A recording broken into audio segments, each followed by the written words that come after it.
디지털 질환? 디지털 질환. 아니, 디지털 때문에 우리가 질환을 앓고 그래요? 네, 뭐 세상이 빠르게 변하니까 네. 또 뭐 현대인들이 다 바쁘게 살잖아요. 네. 뭐 그러면서 특히 디지털 기기가 이제 굉장히 일상화되면서 운동은 부족하고 또 이런 업무량이 많은 현대인들에게 이 디지털 기기를 사용하면서 이제 생기는 그런 뭐 신종 질병이라고 할까 그런 것들이 이제 생기고 있는 거죠. 디지털 질환이 젊은 친구들한테만 있는 그런 병 아니야? 라고 생각할 수도 있는데 그렇죠. 천만의 말씀, 만만의 콩떡이죠. 천만의 말씀이죠. 아니 우리 뭐 경험상으로도 보게 되면은 어린아이들만 이렇게 네네. 휴대폰 가지고 막 이런 줄 알았는데 지금 어른들도 그렇죠. 그러고 있잖아요. 예. 마찬가지로 이제 뭐 집계에 따르면은 60대 이상 인구 중 남성의 71%, 네. 여성의 55%가 이제 스마트폰을 사용하고 있다고 합니다. 많이 하죠. 특히 이제 이 주목해야 될 게 뭐냐면 60세 이상 노인들의 스마트폰 과의존 위험군이 해마다 매년 증가세를 보이고 있다는 것이죠. 그러니까 이게 디지털 질환이 단순히 젊은 사람들의 문제만은 아니다. 네. 그러네요. 스마트폰 하면 남녀노소 누구나가 다 사용을 하고 끌어안고 잠잘 때부터 먹을 때부터 그냥 뭐 가족처럼 네. 끌어안고 있는 거 보면 심지어 아무래도 키우잖아요. 내 스마트폰. 네. 그렇다면 중장년층이 스마트폰을 과하게 사용하면 어떤 질환에 이렇게 노출이 되는지 이게 질환들이 굉장히 많은데 네. 네. 이런 걸 이제 복합적으로 새로운 용어가 생겼어요. VDT 증후군이라 그래가지고. VDT 네네. 이게 주로 이제 컴퓨터라든지 휴대폰 이런 현대 기기를 이제 사용하는 것에서 오는 질환들을 합쳐서 이제 VDT 증후군이라고 합니다. 네. 오늘 제가 4가지 정도를 말씀드릴 건데요. 네. 첫 번째가 이제 근막 동통 증후군이라는 것인데 바로 여기가 굉장히 흔한 거예요. 아, 흔해요? 네, 아주 흔합니다. 그러니까 우리가 장시간 이름은 어려운데 흔해요? 그렇죠. 정답은 어떤 뭐 신체 부위를 얘기한다기보다도 네. 이제 근육하고 신경계가 있는 그런 곳을 이제 얘기하는 건데요.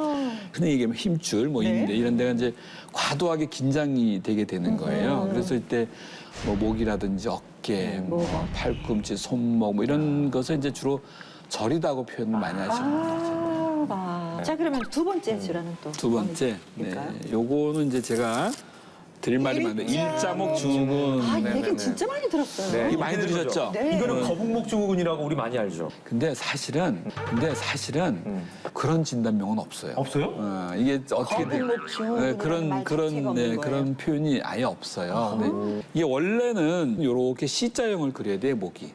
목이 이렇게 C자형을 그리고 있다 그러죠. 그래서 이렇게 좀 이게 정상적인 겁니다. 굉장히 자연스럽게 약간 이렇게 젖혀지는 모습을 보이는 게 맞고 거꾸로 등은 또 이렇게 역커브가 되고 다시 또 요추로 내려가면 다시 또 C자를 그려서 C자가 이렇게 돼서 이제 우리가 똑바르게 이렇게 되는 그런 모습을 보이는 거거든요. 네.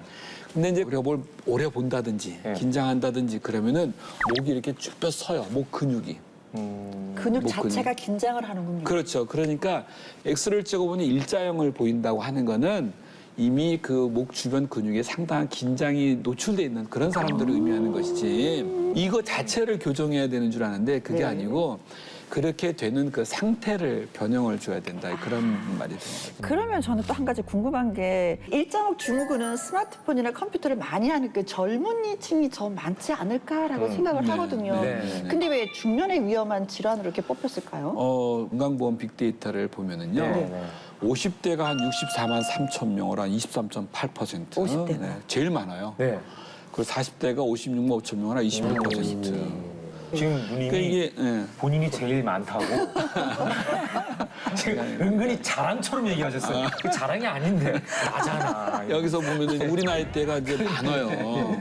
실제로 노출은 우리보다도 더 많이 노출했을 텐데 그러니까요. 그거는 뭐냐면은 네.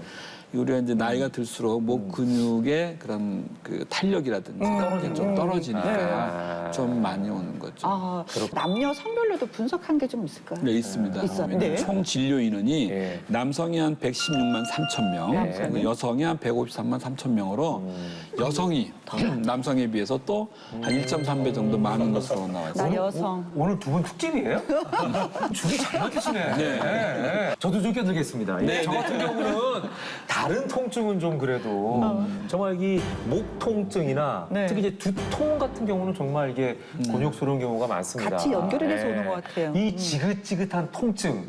피해갈 방법은 없을까요? 뭐 세상에 어떤 비싸고 좋은 치료보다도 가장 효과적인 건 바로 자세를 자세. 바르게 유지하는 거. 바른 그리고 자세. 그렇죠. 그렇죠. 주로 뭐 오랫동안 장시간 뭐 컴퓨터를 봐야 된다든 이런 사람들은 그 중간중간에 좀 릴렉스도 좀 하고 네, 스트레칭도 네, 좀 네. 하고 컴퓨터 모니터의 높이 뭐 이런 것도 높이를 맞게 하고. 그렇죠. 스마트폰을 또 뭐 이렇게 보고 이러는 것보다도 또 이것도 좀 이렇게 좀 멀리 좀 보고. 네. 그렇습니다. 예. 뭐. 나이가 들고 네. 더 아프고 그래도 박정훈 선생님, 네. 김혜영 누님 파이팅! 아자아자. 예, 중년 파이팅! 네. 자, 세 번째 질환 뭡니까? 세 번째 질환은 손목 터널 증후군이라는 건데 네. 엄밀하게 이야기하면은 주부들이 많이 예, 역시 예, 또 이제 고통을 50, 좀 50대, 호소하죠. 60대 또 주부들이 또 네. 많이 오는 건데요. 주부들이 많은 이유는 이게 도마질 이런 것도 있고요. 네. 또 어떤 분들이 빨래 이제 밑으로 짜는 뭐 것도. 그런 거 그리고 뭔가 좀 손에 자루가 이렇게 닿는 것들이 좀 문제가 되는데 그렇게 되면은 어떤 일이 벌어지냐면 요 손을 관장하는 신경이 요 바로 밑으로 지나가요. 네. 바로 밑으로 지나가는데 그게 계속해서 지속적으로 눌리게 되면은 그 신경이 이제 압력을 받아가지고 그래서 이 손이 저리고 심한 경우에는 이제 팔에 손에 이제 근육의 힘도 떨어지고 그런 것들이 좀 있죠. 네. 아, 예, 왜요? 오, 침몰 깨고 민생께서 손을 들었어요. 뭐예요? 최근 중년 여성들도 컴퓨터와 스마트폰을 오래 사용하시고 또 자녀 양육에 가사 노동에 이러다 보니까 손목 터널 증후군이 굉장히 많이 늘어나고 있거든요. 손목 터널 증후군 환자 중 77.5%가 여성, 22.5%가 남성으로 조사가 됐습니다. 특히 40대 이상 중년 여성이 네. 과반수를 아유. 넘는다고 합니다. 그래서 이렇게 중년 여성들에게 많이 찾아오는 손목 터널 증후군을 자가 진단하고 좋은 운동법까지 해보려고 합니다. 네. 자, TV를 보시는 중년 여성분들은 저를 한번 따라해 보세요. 좋아요. 먼저 이렇게 손가락을 아래로 향하게 하고 손등을 서로 맞댑니다. 네. 예. 이렇게 하고 30초 동안 자세를 유지를 하세요. 심심하니까 노래를 좀 부르셔도 돼요. 어떤 노래 볼까요? 빈자리. 마음을 짝한 날에 머리를 각자 자기가 좋아하는 노래가 나오네. 토끼 이렇게 30초 정도 유지를 하신 다음에 손을 뗄 때 통증이 있거나 좀 저릿저릿하다 싶으면 손목 터널 증후군을 의심을 해볼 수가 있습니다. 자, 이제 손목 다행히 터널 없어요. 증후군 운동법을 말씀드리려고 하는데요. 네. 먼저 두 팔을 앞으로 향하고 손가락이 하늘을 향하도록 위를 꺾습니다. 네. 그리고 다시 아래를 향하도록 네. 꺾습니다. 이걸 서너 번 반복을 해주시고요. 네. 그리고 손을 앞으로 뻗고 가볍게 주먹을 쥐고 안으로 돌리고 밖으로 돌리고를 반복을 합니다. 아, 쉽죠? 참 쉽죠. 네. 네, 마지막은 손등이 하늘로 가게 두 손에 네. 깍지를 낍니다. 꼈어요. 그다음에, 이렇게. 네. 네. 그다음에 물결 치듯이 이거 옛날 댄스인데. 이렇게 빨리 움직여주시면 됩니다. 이건 댄스처럼 재밌게 해볼 수가 잘하는데요? 있습니다.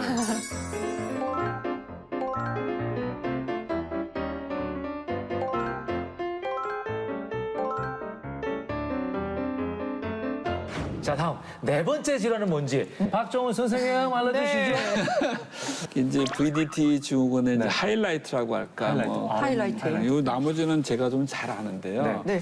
조금 좀 그런데 이게 이게 안구 이거 전공이 아니시구나. 이게 전공이 아니라서 자, 그래서 그냥 지나갈 수가 없죠. 그렇죠. 잠시 후 2부에 안과 관련 특집을 저희가 준비했습니다. 기다려주시고 기대해 주시기 바랍니다. 디지털 질환 중에서 VDT 증후군은 우리 정형외과 박중훈 원장님께서 말씀하시는 게 제일 정확하다고 예. 생각합니다. 예. 하지만 저희도- 그렇다고 제가 준비를 안 해왔다고 생각하시면 안 되죠.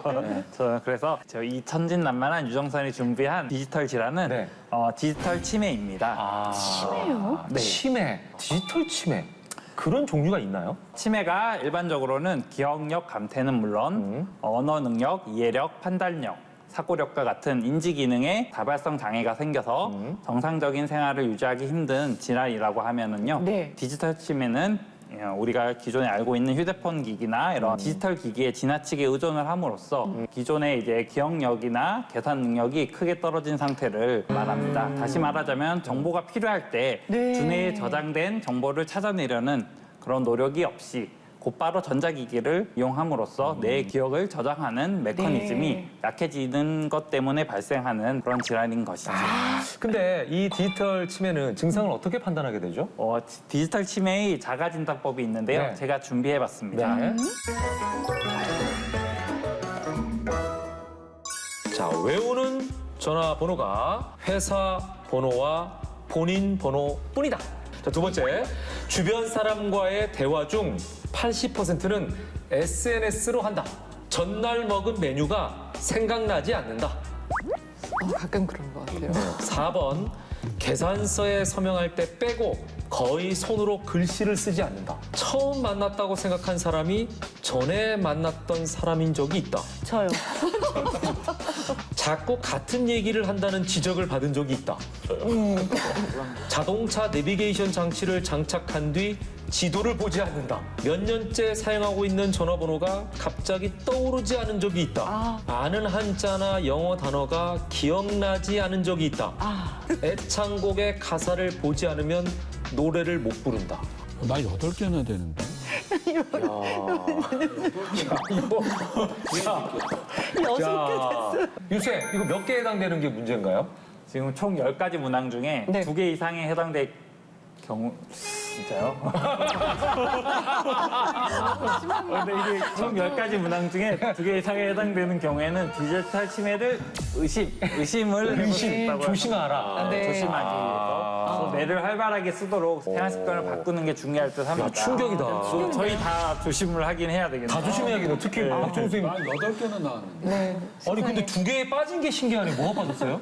2개 빠진 거? 뭐가 빠졌지? 아니 근데 제가 집에 들어갈 때 저기 그 키 있잖아요. 키번호.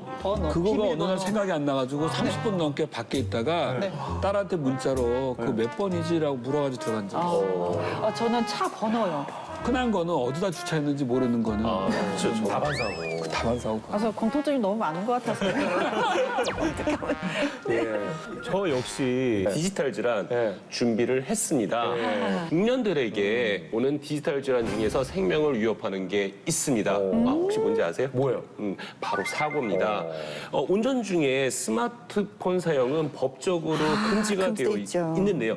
이번에는 보행 중 스마트폰 사용이 얼마나 위험한지에 대해서 연구를 해봤는데요. 네. 스마트폰을 사용하지 않은 경우 인지거리는 20대, 30대, 40대에서는 15m, 네. 그다음에 50대에서는 12.5m였지만 보행 중에 문자 등 스마트폰을 사용했을 경우에는 20대가 10m, 네. 30대는 8.8m, 40대는 7.5m였습니다. 그리고 50대에서는 무려 80%가 감소한 2.5m로 고령자일수록 인지거리가 큰 폭으로 감소하는 것으로 나타났습니다. 자, 그럼 1부 디지털 질환 이야기는 여기까지.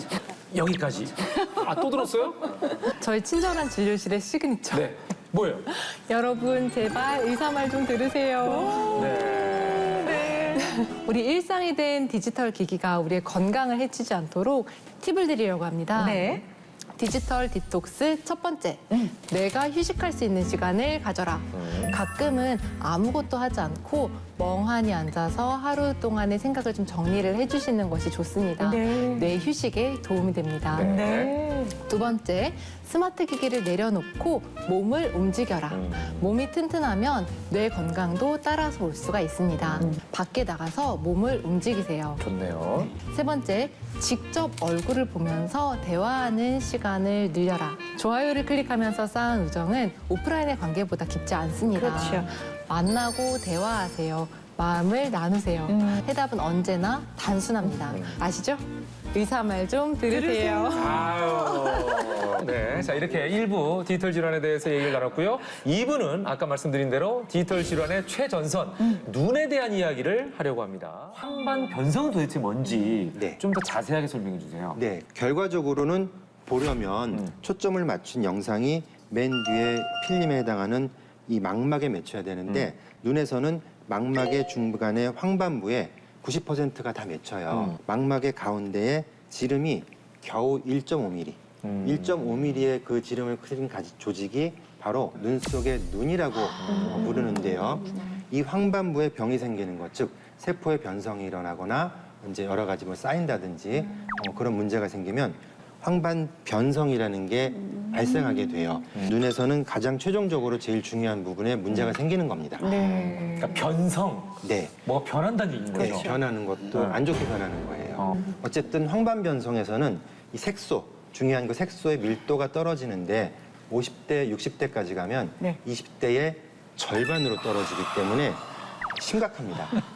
최근 5년간 이제 황반 변성 환자의 수가 꾸준히 증가하는 추세예요. 2015년에는 12만 6천 명 정도, 2019년에는 4년 만에 1.6배가 증가해서 20만 400여 명으로 그러니까 반 이상 증가한 거죠. 많이 증가했네요. 특히 전체 황반 변성을 환자 중에 50대 이상이 98.5% 나이가 들수록 주의해야 되는 제1번 질환이에요. 그렇다면 황반 변성에 걸리면 이제 어떻게 되는 겁니까? 진행 단계별로 사진을 준비를 해가지고 왔습니다. 네. 이제 이 사진을 보시는 것처럼 정상 망막은 깨끗한 상태잖아요. 네. 근데 황반 변성이 시작된 이제 단계를 보시면 저기 저 가운데 부분이 황반인데 허여면서. 점이 찍혀 있고 예. 어떻게 얼룩이 돼 있고 밝은 것들 네. 망막에 쓰레기가 쌓입니다. 눈에 쓰레기가 쌓인다고요? 네, 쌓입니다. 쓰레기라는 표현을 우리가 눈에까지 해야 됩니까? 네, 노폐물이니까 쓰레기가 맞아요. 그럼 이거 쓰레기를 어떻게 우리가 치워줘야 되는 거예요? 치울 수 있는 방법은 아직까지는 없어요. 없어요? 네, 없습니다. 그래서 예방이, 검진이 중요한 거예요. 그러니까 드루전이 생기기 시작하면 치울 수 있는 방법은 없고 네. 더 악화되고 네. 그 다음 단계로 또 진행이 되는 네. 거군요. 악화되다가 실명하기 때문에 기를 쓰고 막아야 돼요. 다음 사진은 황반 변성으로 인해서 이제 쭈글쭈글해 보이는 거예요. 흠들이 뽀글뽀글려서 휘어 보이는 증상이 나타낼 수 있는데 네. 일단 이 단계로 접어들면 황반이 붓고 문제가 생겼다는 거기 때문에 시력 저하 속도가 빨라져서 이때부터는 굉장히 빠른 치료와 적극적인 이 개입이 중요하게 됩니다. 아까 그 쭈글쭈글해져 보였던 거 거기서 여기서 더 심해지게 되면은 사물의 중심이 이제 까만 점이 있는 것처럼 보이게 돼요. 사진에도 이제 나타나 있는데 지워진 것처럼 보인다든지 아니면 까맣게 보이는데 이 황반 변성을 방치해가지고 점점 증상이 심해져서 길면은 5년, 근데 짧게는 2년 안에도 실명을 할 수가 있다는 사실입니다. 야, 그러면은 이게 병원 안 가는 사람들은 이제 속수무책 당한다는 얘기인데 미리 알아차릴 수 있는 방법이 전혀 없을까요? 있군요. 있어요? 네, 있습니다. 있어요. 그게 있어요? 예, 재밌게도 네. 자가로 네. 알 수 있는 자가 진단법이 있는데 예. 그것이 바로 암슬러 격자라는 것을 이용한 방법입니다. 예. 자, 이것이 이제 암슬러 격자라고 하는 이제 암슬러라는 이제 이름인데 근데 이것을 하는 방법은 정상적인 시력에서 즉 안경이나 렌즈를 낀 상태에서 30cm 정도 30cm. 멀리 한쪽씩 이제 보시는 거예요. 네. 한쪽씩 보시는데 볼 때의 포인트는 까만 점을 쳐다보면서 동시에 보이는 이 모눈들, 이 눈금들이 정상으로 보여야 됩니다. 이 눈을 이제 한쪽 눈 가린 다음에 여기도 봤다가 여기도 봤다 이렇게 하면서 보면은 다 정상으로 보이는데 황반 변성의 초기에는 어느 한쪽 구석이 쭈글쭈글하게 이 쭈글쭈글하게 선이 어떤 라면 가락처럼 보인다고 그런 분도 있고 어떤 분들은 여기 까만 점 같은 게 하나 있어 아니면 전반적으로 동그랗게 흐려 보이고 떠 있어 가장자리는 괜찮아 이렇게 얘기하면은 황반에 이상이 있는 거예요. 그런 경우엔 진짜 황반에 이상이 있으므로 주저하지 말고 안과로 곧바로 오셔야 됩니다. 두렵다. 아니 그런데 이런 황반 변성이 한쪽 눈에만 이렇게 오는 건가요? 전반적으로 이제 원칙을 말씀드리면 네. 한쪽 눈에만 오는 경우도 있고 네. 당연히 양쪽 눈에다 오는 경우가 있는데 네. 문제가 있어요. 한쪽에 생기는 분들은 반대쪽에도 황반 변성이 생길 확률이 당연히 높아요. 그렇기 때문에 우리가 국내 이제 한 대학병원에서 통계를 내봤더니 전체 중에 21%가 5년 내에 반대쪽에도 왔어요. 그렇다면 도대체 왜 이런 황반 변성이 생기는 건지 그 원인을 알아야 또 대비할 수 있는 거 아니겠습니까? 그러면 두 MC분 네네. 그리고 김양 씨 네. 혹시 고기 좋아하시죠? 그럼요. 그렇죠. 네. 맛있죠. 그럼요, 당연하죠. 그런데 네. 황반 변성을 예방하시려면 네. 오늘부터 식습관을 좀 고치시는 게 좋습니다. 어떻게 해요? 황반 변성을 유발하는 그 인자 중에 하나가 바로 고지방식이에요.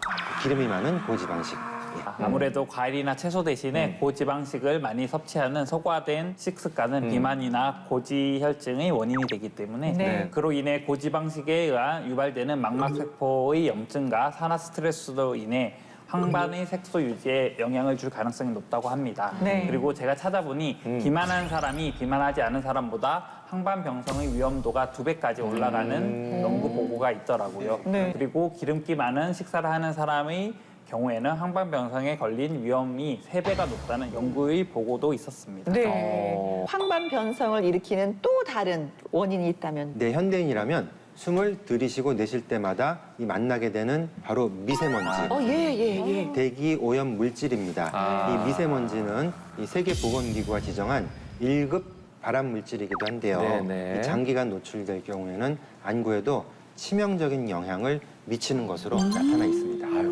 네, 그리고 실제로 한 연구에서는 그 미세먼지가 안구 건조증이나 망막, 시신경세포의 손상 등을 유발할 수 있다는 결과를 확인한 적도 있고요. 네. 이산화질소의 수치가 제일 높은 지역에 사는 사람들의 황반변성의 발병률이 200번을 높았다라고 얘기를 합니다.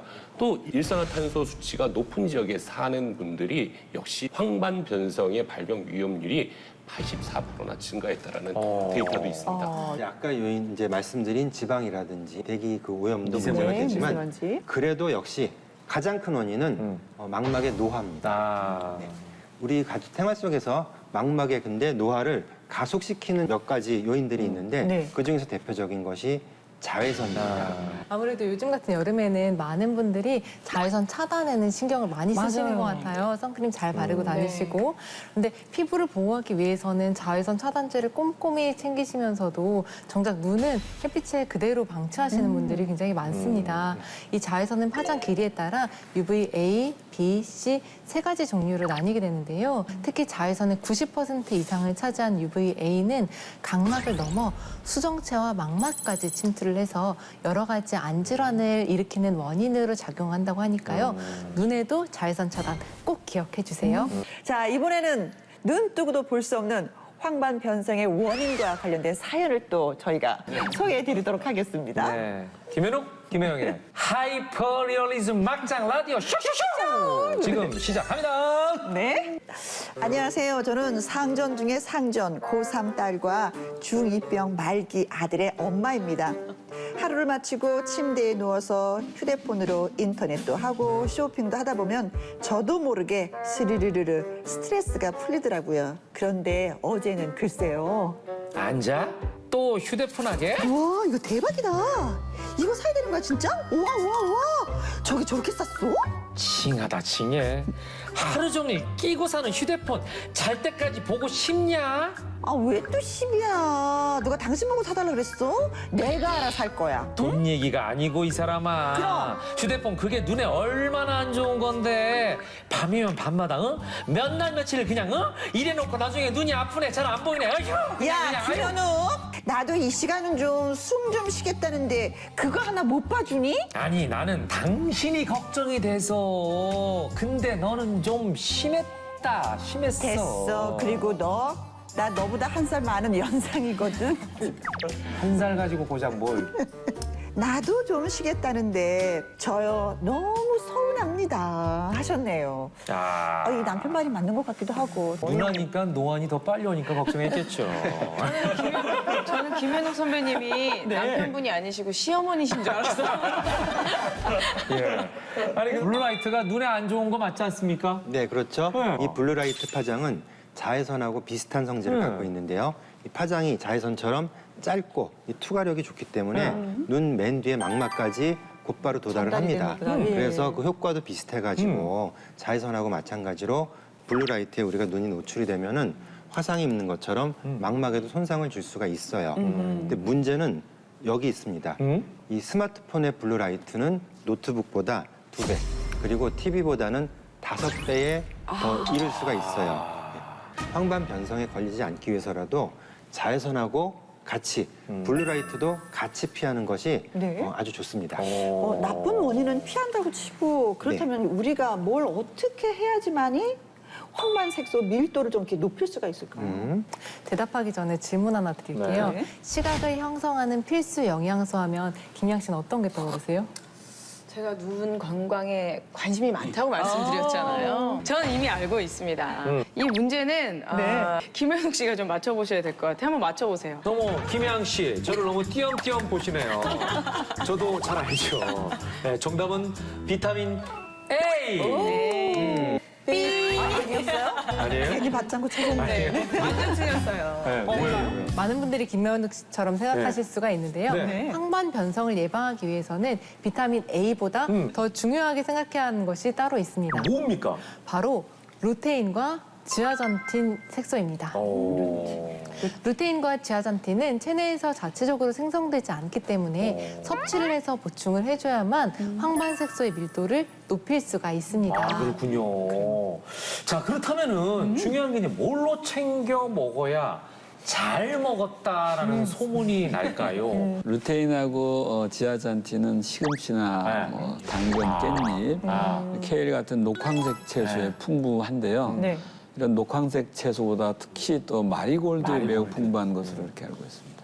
미국 농무부 자료에 따르면요, 마리골드에는 무려 45,000 마이크로그램에 달하는 루테인과 지아잔틴이 들어있다라고 합니다. 마리골드는 국화과 하늘살이 풀로 꽃잎이 노란색과 주황색을 띠는 것이 특징인데요. 보통 초여름부터 서리가 내리기까지 긴 시간 동안 꽃이 핀다고 해서 천수국 혹은 만수국이라고 불립니다. 네. 이 마리골드 꽃은 특히 황반 건강을 지키는 루테인과 지아잔틴이 풍부해서 황반 색소 밀도를 유지하기 때문에 노화로 인한 시력 감퇴에도 효과적이고요. 네. 특히 비타민 A, 비타민 B1, 비타민 B2, 비타민 E, 아연 등 다양한 영양소가 함유가 되어 있습니다. 뿐만 아니라 항산화 성분도 많이 들어있어서 눈의 염증을 다스려주고 피부 미용에도 효과가 좋은 것으로 알려져 있습니다. 아, 그래서 김양이 이렇게 이뻐졌구나. 이 마리골드가 꽃이기 때문에 꽃 알레르기가 있는 분들은 조금 주의하시는 게 좋겠습니다. 그래서 꽃 알레르기가 없다면 마리골드 자체를 섭취하시기보다는 김양 씨가 하셨던 것처럼 오일 형태로 된 것을 드시는 게 부작용을 줄이는 길입니다. 그러네. 네, 저는 뭐 꽃 알레르기 뭐 이런 오일 알레르기 이런 게 전혀 없어가지고 뭐 그럼 전혀 상관없는 거잖아요. 그럼 꽃이니까 뭐, 네. 꽃이니까 꽃과는 뭐 알레르기가 없다. 네, 많은 분들이 황반 건강에 좋다고 해서 마리골드를 차로 즐기는 경우가 있는데요. 황반 건강을 지켜주는 마리골드 속 루테인과 지아잔틴은 지용성이기 때문에 차보다는 그 오일 형태로 섭취하는 것이 체내 흡수율을 좀 더 높일 수가 있습니다. 아, 알겠습니다. 그러면 제가 앞으로는 꽃차 대신에 지아잔틴 오일을 더 열심히 먹을게요. 근데 하루에 얼마나 먹으면 될까요? 마리골드의 황반 건강에 좋은 루테인과 지아잔틴이 풍부한 건 사실이지만 추출할 수 있는 양이 극소량입니다. 네. 그래서 마리골드 꽃으로 루테인과 지아잔틴을 보충하려면요. 과연 일주일 동안 얼마나 먹어야 할까요? 그래서 준비했는데요. 네. 무려 이만큼이나 한다고 합니다. 저 꽃으로 네, 이걸 언제 다 먹죠? 개풀 뜯어먹는 소리네요. 공감합니다. 네. 그래서 식품을 통해 건장 섭취량을 채우려고 할 경우 본인이 얼마만큼 먹었는지 일일이 체크하기도 맞아요. 번거롭고 자칫 과다 섭취할 경우에는 황달 현상이 생길 수도 있습니다. 그래서 건강기능식품의 보조를 받는 것도 하나의 방법이 될 수 있을 것 같습니다. 그러네. 그렇다면은 마리골드 속에 들어있는 루테인과 지아잔틴은 우리 눈에 어떤 역할을 하는 거예요? 네, 이 루테인하고 네. 지아잔틴은 황반 건강을 지키는 꼭 필요한 실하고 바늘 같은 그런 이제 존재인데요. 쉽게 말해서 황반의 그 밀도를 조절하고 구성하는 색소 두 가지입니다. 네. 그래서 청색광에 대해서는 선글라스 역할을 하고 수정체에는 물론 제2의 눈인 황반부를 빛에 의한 산화와 손상에서 이 보호를 해주거든요. 예를 들면 네. 이런 겁니다. 우리가 집에서 사용하는 프린터가 이제 안에 잉크가 꽉꽉 차 있으면은 이렇게 정상적인 예쁜 이제 컬러가 나오는데 네. 만약에 잉크 중에 성분이 하나가 모자라다면 네. 이렇게 보일 거예요. 어떤 이 황반색을 이루고 있는 색소인 루테인과 지아잔틴 둘 중에 부족하네요. 하나만 부족해도 사물을 또렷하게 보기가 네. 힘들다는 결론을 낼 수가 있어요. 네, 뿐만 아니라 우리 몸에 들어온 산소 중 일부는 세포 내 미토콘드리아에서 활성산소라고 부르는 나쁜 산소로 전환이 되는데요. 이 활성산소는 다른 몸의 세포들뿐만 아니라 눈의 세포도 공격을 하게 됩니다. 이런 활성산소를 막아주는 작용을 항산화 작용이라고 부르는데 네. 지아잔틴 자체가 항산화 효능을 가지고 있기 때문에 눈 건강뿐만 아니라 활성산소로부터 세포의 손상을 막고 노화를 억제하는 데 도움을 주는 것으로 알려져 있습니다. 지아잔틴을 섭취하면 노화로 인한 지아잔틴 소실을 보충할 수 있기 때문에 시력 감퇴 예방에도 도움을 주고요. 포도막염이나 안구 건조증 등을 예방하는 효능도 있는 것으로 알려져 있습니다. 네, 그렇군요. 그동안 혹시 눈 관리를 위해서 루테인만 챙겼던 분들은 안타깝게도 황반 색소를 반만 채운 것과 마찬가지예요. 그래서 실제로 혈중 루테인 농도보다 지아잔틴 농도가 이 노인성 황반 변성하고 백내장에 상관성이 더 많다는 연구 결과도 있거든요. 또 하나 황반 색소를 분석해 봤더니 지아잔틴은 황반의 중심부에 분포를 해요. 그리고 그 루테인은 가장자리, 주변부에 분포하고 있기 때문에 중심부는 낮에 주간 시력, 야간 시력은 바깥에서 역할을 합니다. 실제로 미국의 한 대학에서는요, 루테인만 섭취한 그룹에서는 시각 능력이 8.9% 개선된 반면에 루테인과 지아잔틴을 함께 복용했던 그룹에서는 12.1%가 개선이 된 것으로 확인된 바 있습니다. 또 그런가 하면은 하루에 6mg의 루테인하고 지아잔틴을 섭취한 그룹의 황반 변성 발생률이 43%까지나 낮아졌다는 연구 결과도 있고요. 또 다른 연구를 해봤는데 눈부심의 회복 시간이라든지 황반 색소의 밀도 증가라든지 서로 다른 그 빛의 세기를 구별할 수 있는 능력이 더 이쪽이 개선된 것으로 나타나져 있습니다. 아니 그 말은요 결국에는 굳이 황반 변성 예방을 위해서뿐만이 아니고 눈 건강을 위해서 평소 루테인하고 지아잔틴을 섭취해야 도움이 될 수 있다는 거잖아요. 보니까요 더 열심히 먹어야겠다는 생각이 듭니다. 그래도 벌써 하고 계시잖아요. 저는 또 계속 꾸준히도 하고 있지만 앞으로도 계속 더 열심히. 네, 앞서 얘기한 것처럼 루테인과 지아잔틴 두 색소 모두를 충분히 섭취를 해야 선명한 시력을 유지를 할 수가 있는데요. 실제 루테인, 지아잔틴 복합 추출물을 섭취한 결과 180일 후에 시험군의 황반색소 밀도가 44.9% 증가했음을 확인할 수가 있었습니다. 식품의약품안전처에서도 이러한 기능성을 인정해서 루테인과 지아잔틴 복합 추출물을 건강기능식품, 기능성 원료, 기타 1등급으로 인정한 바가 있습니다. 그렇다면 루테인과 지아잔틴을 섭취할 때 특별히 이런 건 신경 써야 된다 뭐 하는 게 있으면 뭘까요? 루테인과 지아잔틴은 지용성 성분으로 기름이 있어야지 체내에 더 잘 흡수가 되거든요. 그렇기 때문에 공복에 먹기보다는 식후에 먹는 것이 더 좋겠습니다.